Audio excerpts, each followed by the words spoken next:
Bismillahirrahmanirrahim. Assalamualaikum warahmatullahi wabarakatuh. Selamat pagi, siang, sore, atau malam anak-anak ketika kalian membuka video ini. Apa kabar anak-anak semua setelah liburan yang panjang ya? Kita kembali lagi atau berjumpa lagi di mata pelajaran sejarah kebudayaan Islam, yang mana kemarin kita di kelas 7 telah mempelajari riwayat hidup Nabi Muhammad SAW hingga Daulah Umayyah. Nah, untuk awalan semester kelas 8 ini kalian akan mempelajari tentang Daulah Abbasiyah. Tapi sebelum kita menginjak lebih jauh tentang Daulah Abbasiyah, kita akan flashback dulu, nostalgia dulu. Semester 2 kemarin kita mempelajari apa? Yaitu Daulah Umayyah. Nah, kita akan membahas yang kemarin dulu sebentar sebelum masuk ke Daulah Abbasiyah. Bahas di akhir-akhirnya saja ya, biar kalian juga keinget kemarin telah belajar apa, yaitu tentang keruntuhan Daulah Umayyah. Nah, Daulah Umayyah ini mengalami masa-masa kemunduran ditandai dengan melemahnya sistem politik dan pemerintahnya. Kemudian di samping munculnya berbagai tekanan dari luar yang berupa pemberontakan.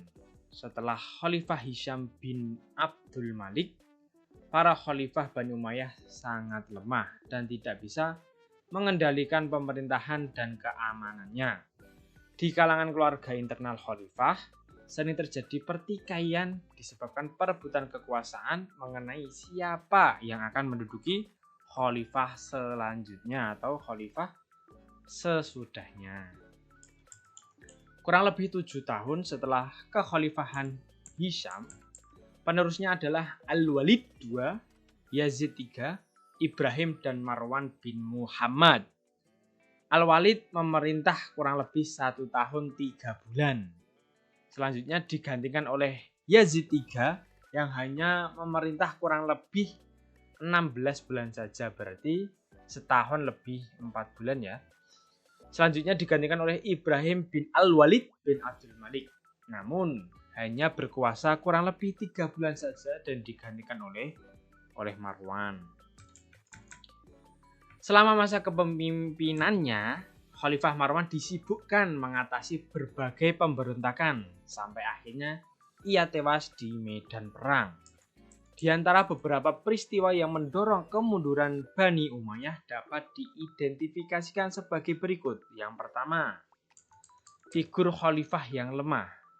Nah, sepeninggal Khalifah Hisham, tidak ada khalifah yang kuat yang mampu mengkonsolidasikan pemerintahan atau yang mengatur kekuasaannya, pemerintahannya, menjaga kebutuhan dan kewibawaan negara kekuasaannya. Jadi, setelah Khalifah Hisham tidak ada penerusnya yang sepadanlah dengan Khalifah Hisham. Jadi figur khalifah yang sangat lemah ini menjadi faktor keruntuhan Bani Umayyah. Yang kedua apa?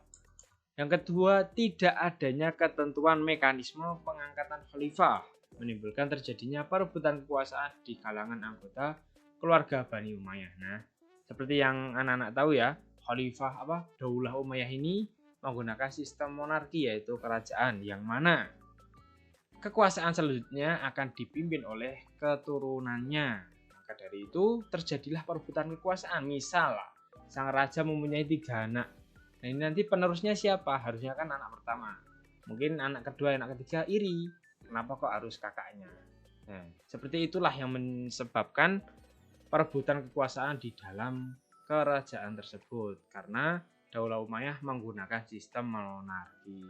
Beda lagi kalau menggunakan sistem demokrasi seperti negara kita Indonesia ini, jadi pemilihan hak suara itu langsung dari rakyat.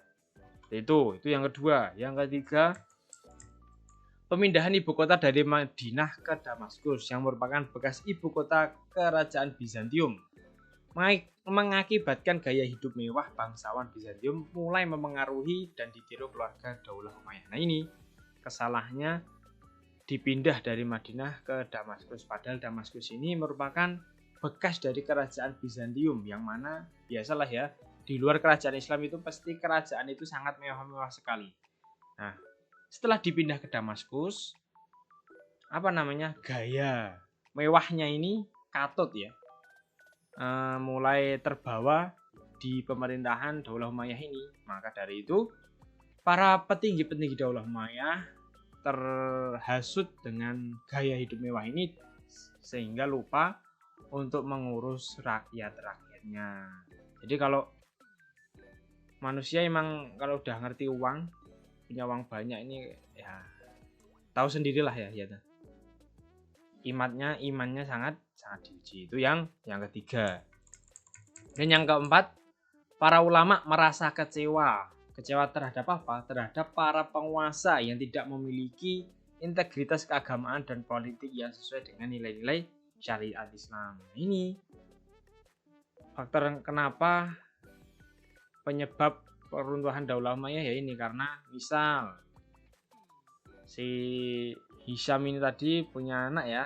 Nah, punya anak kan sistem monarki itu keturunan ya. Jadi setelah Hisham wafat digantikan oleh anaknya.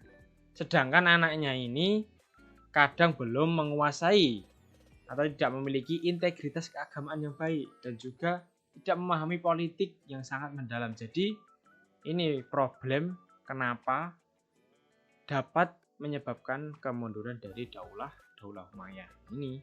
Tidak memenuhi syarat kok jadi khalifah ya ta. Ya seperti itulah.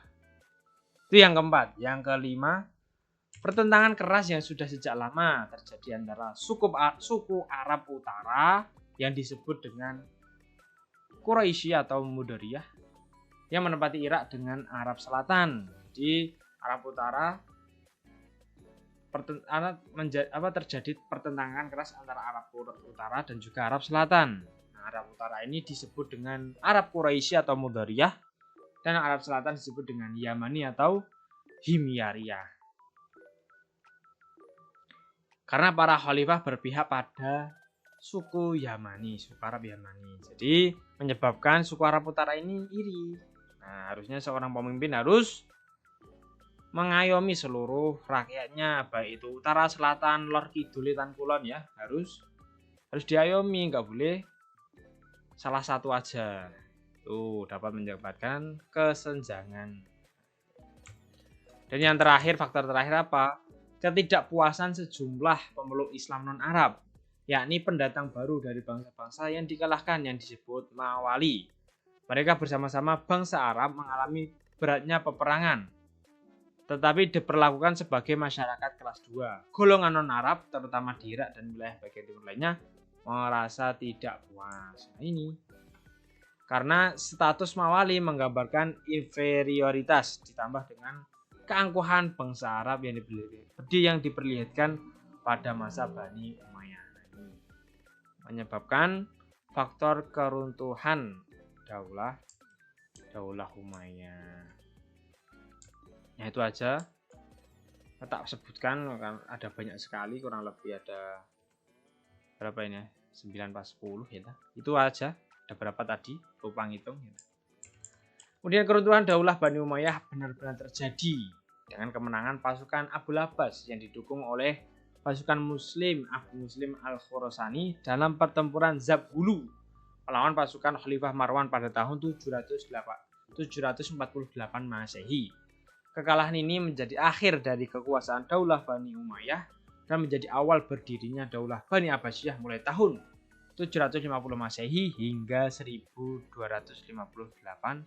Masehi. Jadi pemerintahan Daulah Abbasiyah nanti sangat panjang. Jadi kita nantikan di pertemuan berikutnya.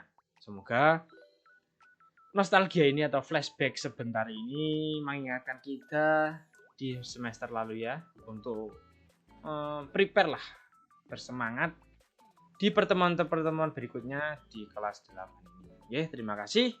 Jangan lupa dicek selanjutnya akan ada apa, kita tidak tahu, maka dicek selanjutnya habis ini. Ya, terima kasih. Sampai berjumpa di pertemuan kedua. Wassalamualaikum warahmatullahi wabarakatuh. Terima kasih.